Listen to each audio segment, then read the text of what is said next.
Assalamualaikum warahmatullahi wabarakatuh. Kali ini kita akan bincangkan subtopik 4.3 iaitu kita haid di bawah bab pembiakan. Jadi secara umumnya kamu dapat melihat di sini kita haid ini secara umumnya terdiri daripada tempoh selama 28 hari. Mula pada hari pertama sampailah kepada hari ke-28. Dan ditunjukkan di sini kitar pendarahan akan berlaku bermula daripada hari pertama. Kemudian biasanya berlaku selama 5 hari. Kemudian di sini dilihat pada kitar yang diberikan di sini bermula daripada hari ke-9 hingga hari ke-15. Kalau kita kira 1, 2, 3, 4, 5, 6, 7 hari. 7 hari ini dikenali sebagai fasa subuh, fertility phase, fasa subuh. Kemudian pada hari lain ini, selepas hari 15, hari 16 sampailah hari ke-28 adalah jika berlaku sebarangnya kesenyawaan pada fasa subuh ini akan berlakulah di sini fasa kehamilan. Dan kitar ini jika tidak berlaku kehamilan, maka dia akan bermula semula pada hari pertama itu kitar pendarahan. Sekarang kita tengok dengan lebih terperinci.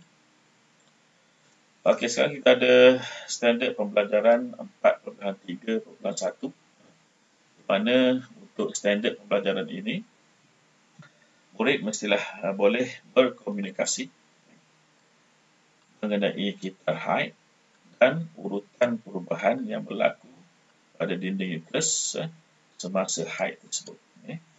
Jadi kalau kita lihat pada graf di bawah ini, pada paksi X di sini kita ada hari kitaran haid tersebut.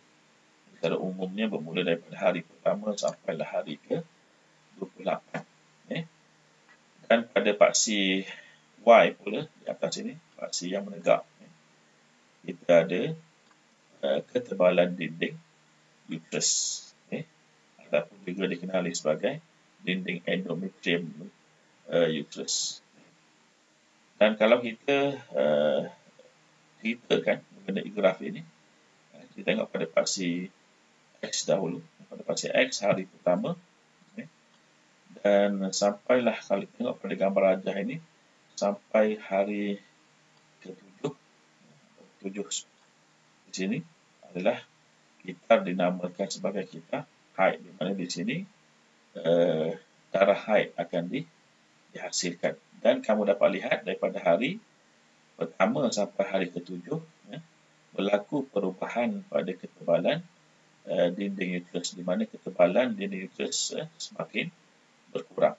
Tetapi yang berlaku di sini adalah berlaku keruntuhan kepada dinding uterus. Jika tak berlaku kehamilan,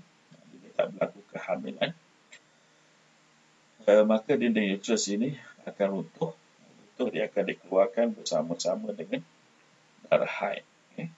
Kemudian kalau kamu lihat di sini bermula daripada selepas hari ke-7, bermula, kita dapati di sini semakin bergerak daripada tarikh 8, hari ke-8 sampailah pada hari ke-28 ini, ketebalan dinding uterus semakin meningkat atau semakin bertambah.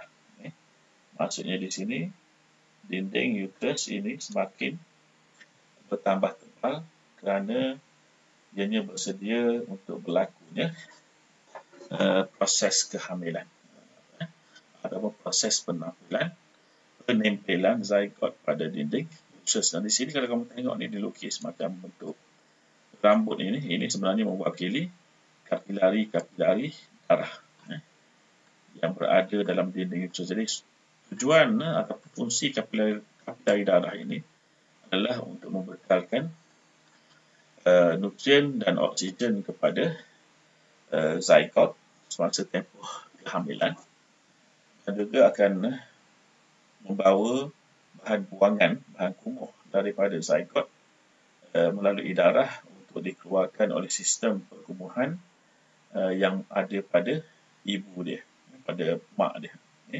Jadi dalam tempoh kehamilan, fetus tidak akan kencing sebagaimana kita kencing, tidak akan berak sebagaimana kita berak, dan juga tidak akan bernafas seperti mana kita bernafas. Jadi mereka perlu kepada bantuan oleh sistem peredaran darah ibunya. Maka ibunya yang bekalkan zat makanan baginya, ibunya yang bekalkan gas karbon dioksida baginya, dan bekalkan banyak lagi bahan lain yang diperlukan oleh pertumbuhan zygot tadi, dan juga membantu untuk mengkumuhkan bahan kumuh daripada fetus tadi. Contohnya gas karbon dioksida ataupun urea dan sebagainya dikumuhkan oleh sistem peredaran darah mak dia. Kemudian di sini juga ditunjukkan berlaku sesuatu. Kalau lihat di sini pada bahagian ini, bukan pada hari 13 dan 14, satu proses dinamakan sebagai pengovulan. Ovulan ni maksudnya pada ketika ini ovari akan memantulkan keluar ataupun mengeluarkan ataupun melepaskan atau membebaskan gamet betina dinamakan sebagai ovum ke dalam tube falopio yang merupakan sebahagian daripada sistem pembiakan perempuan. Jadi itu sedikit penerangan mengenai graf ini, apa yang dimaksudkan oleh graf ini. Okey, soalan yang pertama, apakah haid? Jadi haid, definisi dia adalah pengeluaran lapisan dinding uterus, darah dan juga ovum yang tidak tersenyawa, maksudnya tidak berlaku proses kehamilan melalui faraj perempuan, sebab darah akan dikeluarkan melalui faraj perempuan. Bila berlaku haid? Haid bermula apabila seseorang perempuan mencapai peringkat akil baligh. Ada yang mencapainya pada usia 11 tahun. Ada yang mencapainya pada usia 12 ataupun 13 ataupun 14. Jadi sebenarnya bergantung kepada kesihatan kesuburan perempuan tadi. Ada yang mungkin lebih awal daripada umur 11 tahun. Mungkin ada yang lebih lambat daripada umur 14 tahun. Jadi ini bergantung pada kesihatan ataupun kesuburan badan perempuan tersebut. Okey, jangka masa berlaku haid. Haid berlaku selama 5 hingga 7 hari. Ini secara umumnya. Berlaku selama 5 hingga 7 hari. Jadi biasanya perempuan ni ada sedikit perbezaan lah. Itu pun bagaimana saya sebutkan tadi adalah bergantung kepada kesihatan dan juga kesuburan perempuan tersebut. Okey, sekarang kita tengok kita haid. Okey, kitaran perkembangan dan kemerosotan dinding uterus yang berkait dengan perkembangan ovum. Jadi itu yang dimaksudkan dengan kita haid. Kitaran perkembangan dan kemerosotan dinding uterus yang berkait dengan perkembangan ovum. Jadi ovum ni kena ingat merupakan gamet perempuan. Okey, jadi satu kita haid yang lengkap biasanya mengambil masa 28 hari dan berbeza bagi setiap individu.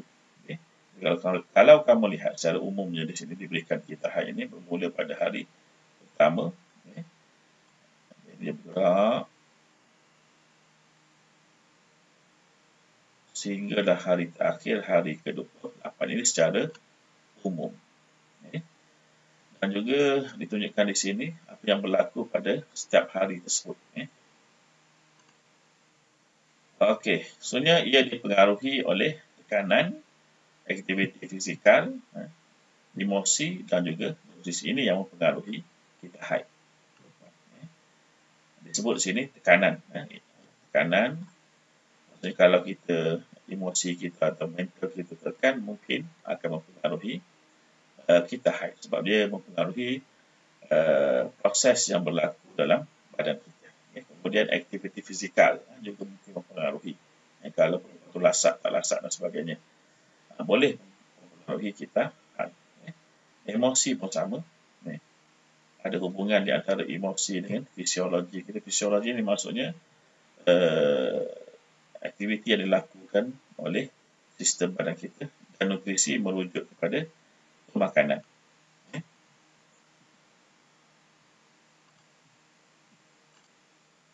Kita tengok dulu penerangan sikit walaupun dalam bahasa Inggeris di sini. Yang pertamanya daripada hari pertama sampailah hari ke-7, disebutkan di sini adalah menstruation. Itu maksudnya pengeluaran darah haid berlaku. Mungkin berlaku di sini. Ada yang 4 hari, ada yang 5 hari, ada yang sampai 7 hari. Yang bergantung kepada individu tersebut. Kemudian dinyatakan di sini, kalau dilihat di sini, ada satu lagi gitar berwarna hijau di sini, sampailah ke sini dan dinamakan di sini sebagai follicular phase, fasa follicle. Follicle di sini adalah merujuk kepada perkembangan ovum. Ovum pada asalnya terdiri daripada struktur yang belum berkembang, yang sebenarnya berhenti pada meiosis 1, sehinggalah bila mencapai balik barulah bermulanya meiosis 2, dan proses itu adalah proses perkembangan yang berlaku pada folikel-folikel ovum untuk membentuk ovum yang matang. Dan kalau kamu lihat di sini bermula pada hari pertama lagi sehinggalah hari yang ke-14 di sini. Okey, sebenarnya kita tengok di sini, di sini pun dibahagikan pada hari pertama sampai hari kelima. Ini secara umum untuk penghasilan darah haid. Kemudian bermula pada hari ke-6 sampai hari ke-10 berlaku proses disebut sebagai uterus lining thickens again. Maksudnya dinding uterus akan menebal semula. Bermula pada hari yang ke-6 di sini. Kalau kita pendarahannya sampai hari ke-5. Tapi kalau darah haidnya sampai pada hari ke-7, maka sepatutnya permulaan penebalan uterus ini akan bermula pada hari berikutnya, hari ke-8. Jadi ini bergantung pada perbezaan individu. Dan di sini ada satu lagi anak panah ataupun kitaran untuk fasa ini. Fasa ini ditulis istilah ovulation. Ini adalah proses penovulan. Proses di mana selepas folikel telah pun berkembang, maka dianya akan dibebaskan, dikeluarkan, dipancutkan daripada ovari masuk ke tiub fallopian. Dan di sini dia ada satu lagi. Di sini ada satu lagi bahagian, ada kitaran di sini, dinamakan sebagai fasa luteal. Luteal ini merujuk kepada sebahagian daripada ovum yang dinamakan sebagai corpus luteum. Nama dia corpus luteum. Di mana bila dikeluarkan, dibebaskan ovum ini masuk ke tiub fallopian, sebahagian daripada ovum itu membentuk satu struktur dinamakan sebagai corpus luteum. Di mana corpus luteum ini tetap berada di dalam ovari dan tugas dia adalah untuk menghasilkan hormon progesteron untuk pastikan ketebalan dinding uterus berkekalan sehinggalah hari ke-28. Sebab itu dinamakan sebagai fasa luteal atau luteal phase. Okey.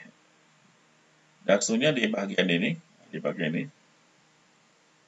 kita ada satu bahagian bermula daripada hari 19 sampai hari 28. Penerangan diberikan di sini, uterus lining continues to thicken. Maksudnya dinding uterus terus menebal.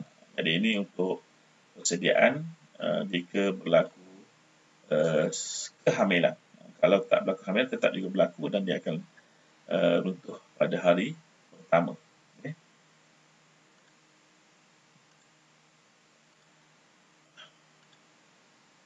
Jadi kita haid secara umumnya dibahagikan kepada 4 fasa, kita fasa-fasanya. Jadi yang pertama disebut sebagai fasa haid. Di sini adalah fasa di mana darah akan dikeluarkan daripada sistem pembiakan perempuan melalui faraj. Jadi disebut sini hari pertama hingga hari kelima. Ini secara umumnya lah, pertama sampai kelima.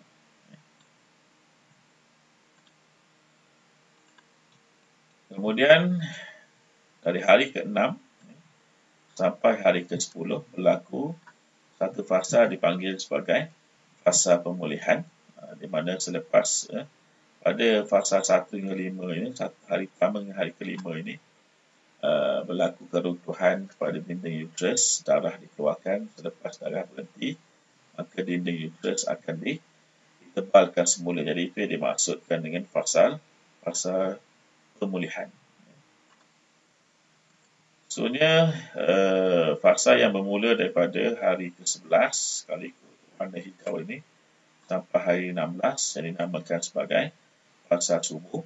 Jadi fasa subuh ni fasa di mana ovum akan dilepaskan masuk ke dalam tube fallopian oleh ovari, dan jika berlaku pertemuan antara sperma dan ovum pada fasa ini, berkemungkinan akan menyebabkan zygote akan terhasil, dan bila zygote terhasil berkemungkinan akan berlaku kehamilan.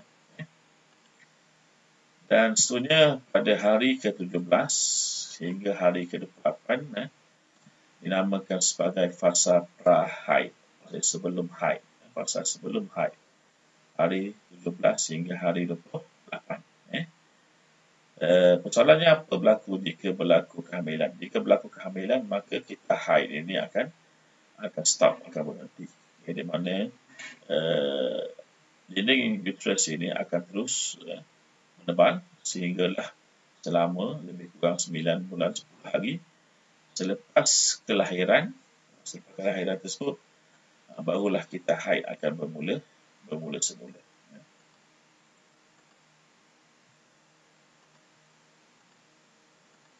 Okey, sekarang kita tengok penerangan mengenai 4 fasa tersebut. Dari fasa yang pertama, sebagai kita kata tadi, fasa haid. Apa yang berlaku? Lapisan dinding uterus, darah dan ovum yang tidak bersenyawa akan disingkirkan melalui faraj. Jadi itulah tempoh pendarahan. Kemudian pada fasa pemulihan, apa yang berlaku? Yang pertama, lapisan dinding uterus akan menebal semula. Lebih banyak salur darah akan terbentuk. Jadi, kita bincangkan tadi, salur darah ini bertujuan untuk membantu proses perkembangan zygote jika berlakunya kehamilan. Kemudian kita fasa subur, terangan dia, dinding uterus akan menebal dan salur darah akan berkembang. Dan pada fasa ini akan berlaku proses dinamakan sebagai pengovulan. Pengovulan ini maksudnya ovum akan dilepaskan atau dibebaskan atau dipancutkan masuk ke dalam tube fallopian daripada ovari. Seterusnya fasa pra-haid, di mana dalam fasa ini uterus bersedia untuk penempelan embrio. Jadi fasa ini fasa sebelum berlakunya fasa haid, sebelum berlakunya pendarahan. Okay. Fasa ini bersedia untuk proses kehamilan. Jadi ini adalah kita berhenti di sini untuk bahagian pertama, subtopik 4.3. Assalamualaikum warahmatullahi wabarakatuh.